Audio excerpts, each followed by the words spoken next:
Olá, boa noite.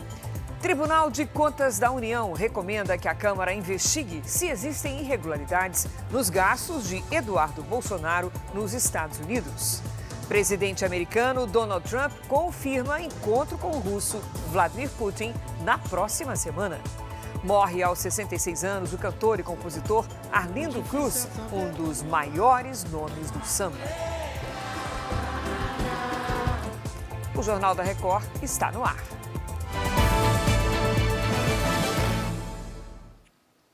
O presidente da Câmara, Hugo Mota, enviou à Corregedoria da Casa as denúncias contra os deputados que ocuparam o plenário esta semana. A medida pode resultar em punições aos parlamentares. Yasmin Costa está ao vivo em Brasília e traz as informações. Olá, Yasmin, boa noite. Olá, Cris. Boa noite. Hugo Mota pediu para que a Corregedoria apure denúncias contra 14 deputados, entre eles Marcel Van Hatten, Nicolas Ferreira, Zucco e Sóstenes Cavalcante. Eles são acusados de quebra de decoro parlamentar pela obstrução do plenário que bloqueou os trabalhos da casa. O deputado Diego Coronel, corregedor da Câmara, vai elaborar um parecer pelo arquivamento ou pelo envio da representação ao Conselho de Ética. Como punição, os deputados podem ser afastados pelo período de 3 a 6 meses ou receberem penas mais brandas, como a proibição de participar de comissões. Uma representação apresentada pelo PL contra a deputada Camila Jara, do PT de Mato Grosso do Sul, não constou nessa lista, mas isso não significa que ela está livre de punições. O deputado Nicolas Ferreira afirma que ela o agrediu dentro do plenário. Cris. Obrigada, Yasmin. O presidente Lula viajou à região norte para anunciar investimentos do novo PAC. Durante o discurso, ele defendeu a atuação do ministro do Supremo, Alexandre de Moraes, e pediu o impeachment dos parlamentares que bloquearam os plenários do Congresso Nacional. Em Rio Branco, o presidente Lula anunciou investimentos de mais de R$1 bilhão no Acre. Quase 871 milhões de reais vão ser aplicados em obras na BR-364, que corta o estado. No discurso, Lula afirmou que vai entrar em contato com a China para que o país asiático retome a compra do frango brasileiro, paralisada por causa da gripe aviária.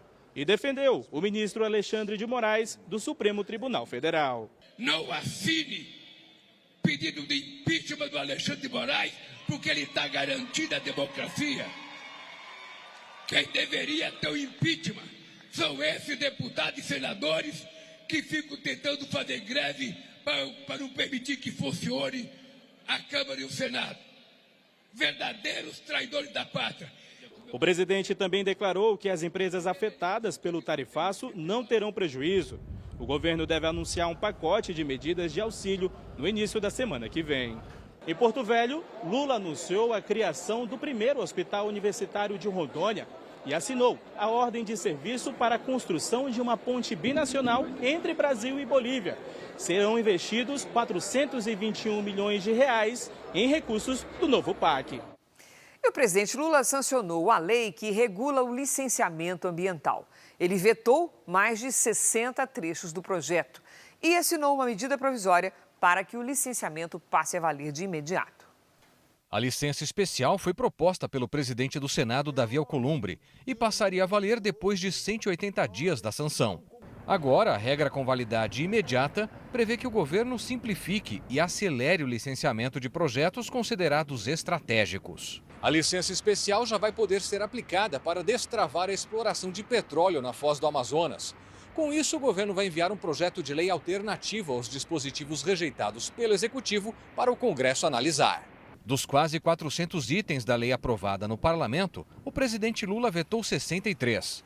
Entre eles, a licença por adesão e compromisso, que previa autodeclaração para ampliação de atividades de médio potencial poluidor, como barragens de rejeitos. A dispensa de análise do cadastro ambiental rural para produtores rurais com documentação ainda pendente de análise pelos órgãos ambientais estaduais. Também foi vetada a alteração na legislação da Mata Atlântica, preservando o regime especial de proteção e impedindo o corte de floresta nativa. Vetos estratégicos para preservar a integridade do licenciamento. E isso ficou assegurado. Então, as nossas metas em relação a desmatamento zero estão perfeitamente mantidas, porque você não tem a abdicação do processo de licenciamento. Ele permanece. Agora, o texto retorna para o Congresso, que pode derrubar os pontos vetados pelo presidente Lula. As ações da Petrobras caíram 6% nesta sexta-feira e a empresa perdeu quase 32 bilhões de reais em valor de mercado num só dia após a apresentação do resultado do segundo trimestre. A companhia informou um lucro de 26 bilhões e 700 milhões de reais na noite de quinta. A distribuição de 8 bilhões e 700 milhões de reais em dividendos e juros sobre capital próprio ficou muito abaixo dos 12 bi projetados pelo mercado. Além disso, o plano estratégico da Petrobras, que inclui a distribuição de gás de cozinha, GLP, também desagradou investidores. A queda das ações da petroleira influenciou na queda do Ibovespa e a bolsa fechou em baixa de 0,45% aos 135 mil pontos. O Brasil perdeu hoje um dos cantores e compositores mais brilhantes do samba, Arlindo Cruz. Renata Igrejas tem as informações. Boa noite, Renata. Boa noite, Cris. Boa noite a todos. O artista de 66 anos estava internado desde abril neste hospital, na Barra da Tijuca, zona oeste do Rio de Janeiro. A morte por falência múltipla de órgãos foi confirmada na tarde desta sexta-feira pela família do sambista. Em março de 2017, Arlindo Cruz sofreu um acidente vascular cerebral hemorrágico e, desde então, convivia com as sequelas do AVC e precisou se afastar dos palcos e dos estúdios. Carioca da Zona Norte, Arlindo começou nas rodas de samba do tradicional bloco Cacique de Ramos, ao lado de outros grandes nomes como Jorge Aragão e Bete Carvalho. Fez história no grupo Fundo de Quintal e depois na carreira solo. Foram quase 800 músicas gravadas por ele e por outros artistas. Amigos e parentes lamentaram a perda. Tá doendo demais, por mais que a gente estivesse esperando, né? Esse momento ele é sempre muito difícil. Mas é isso, o show vai continuar, a vida está continuando. Por ele, com ele, para sempre, Arlindo Cruz. Que Deus te receba de braços abertos, sofreu muito, agora precisa descansar um pouco. Vai com Deus, compadre. Com Arlindo eu aprendi muita coisa na vida, somente a não desistir de nada. Eu só peço a Deus conforte os familiares, os amigos, e que Deus o receba com uma festa bem bonita, porque a vida dele foi uma festa. A gente vai ficar por aqui cantando seus sambas, cantando sua alegria, sua generosidade, por todo o canto desse país. O velório do cantor e compositor será neste sábado, na quadra da Império Serrano, a escola de samba do coração de Arlindo Cruz.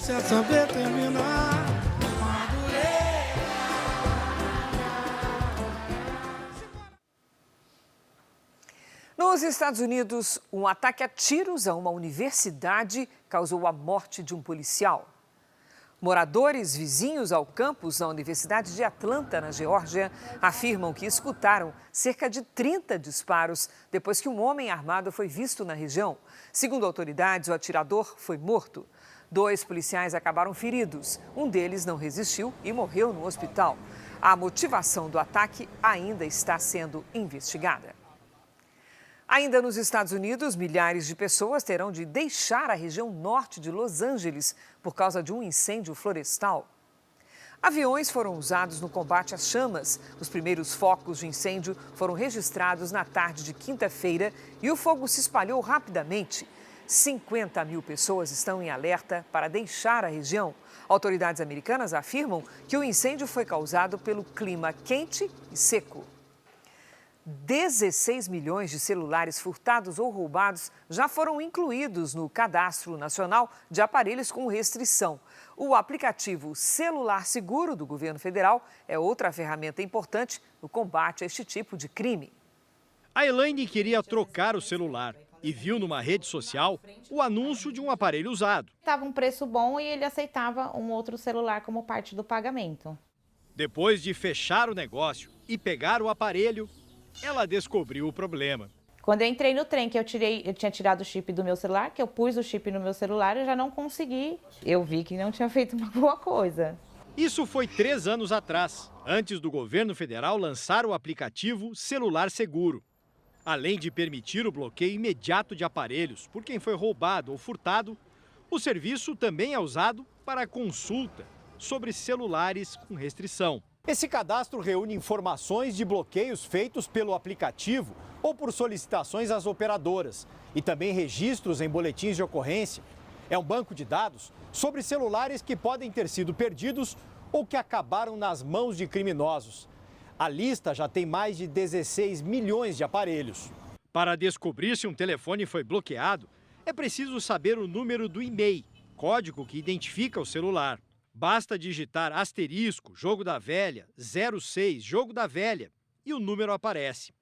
Depois, na tela inicial do aplicativo, é só escolher celulares com restrição, colocar o e-mail e clicar em consultar. Então você tem mais um aliado para aquela pessoa que quer, de boa fé, adquirir um aparelho e não ter algum problema com relação à origem dele.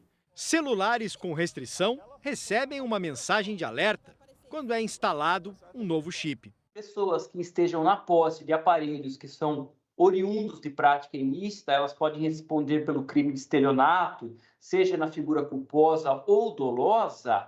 Há poucos dias, antes de comprar outro celular, a Elaine conferiu se não tinha restrição. Puxei o ID no próprio aparelho, pus o ID lá no aplicativo e aí já apareceu que estava tudo certinho.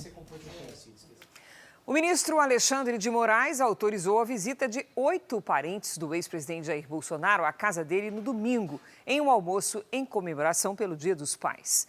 Entre as visitas estão os sogros e sobrinhos. O uso de celulares durante o encontro está proibido. Desde segunda-feira, o ex-presidente está em prisão domiciliar por determinação de Moraes.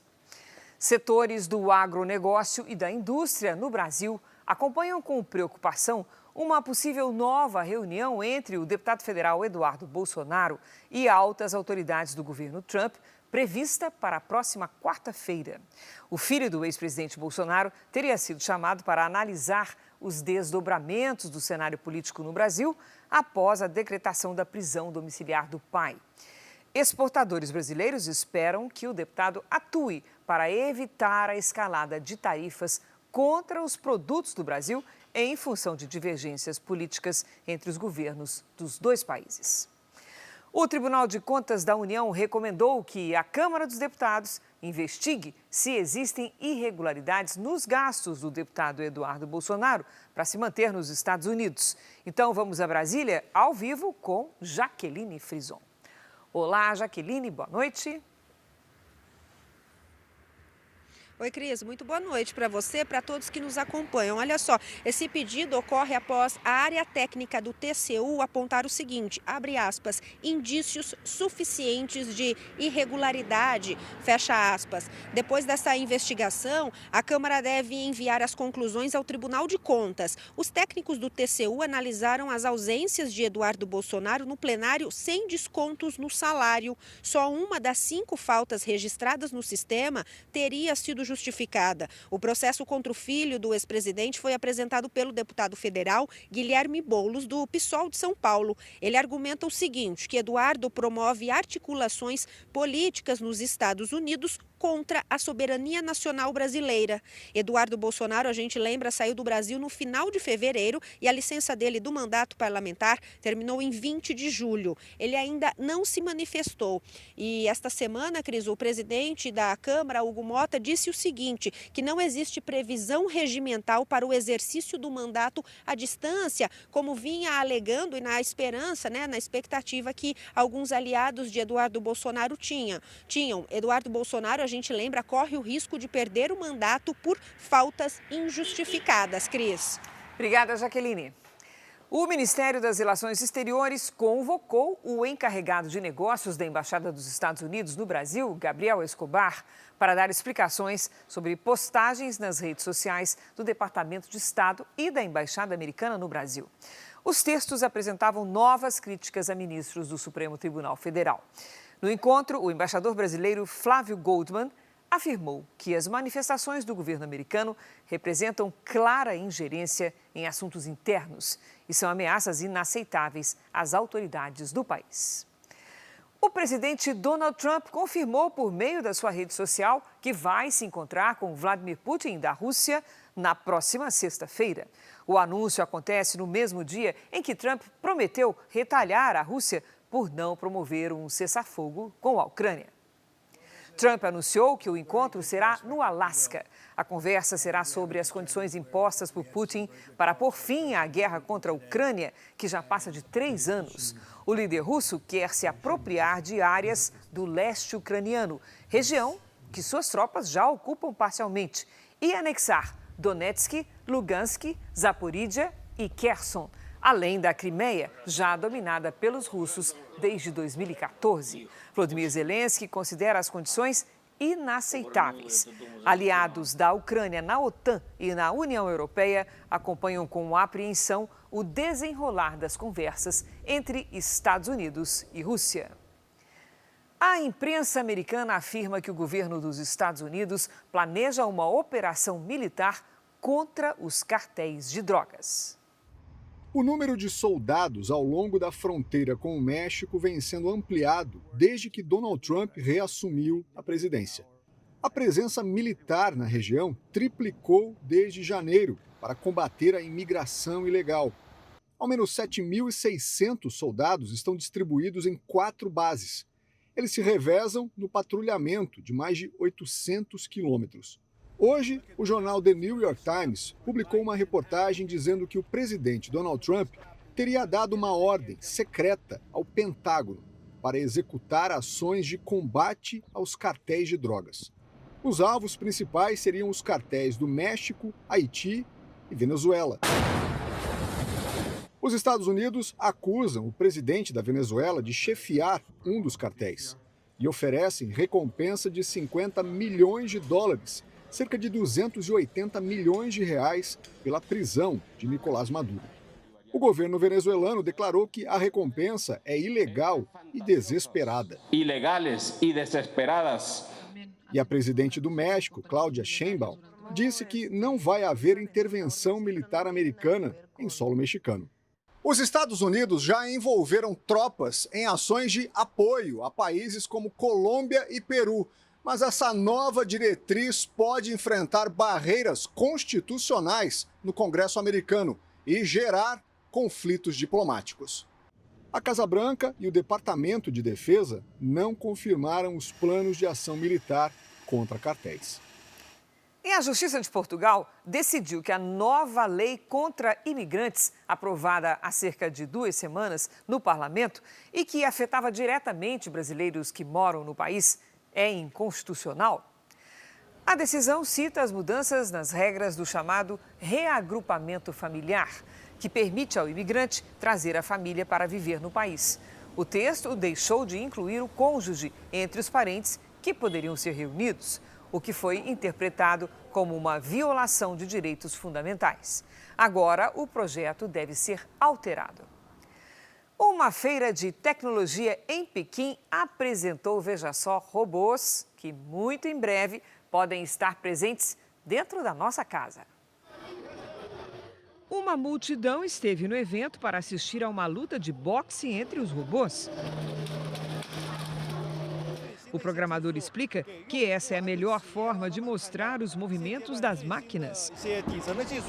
Outros têm habilidades para trabalhar em linhas de produção e podem um dia atuar dentro de fábricas. Também tem aqueles com uma veia artística, capazes de se apresentar em verdadeiro show de dança.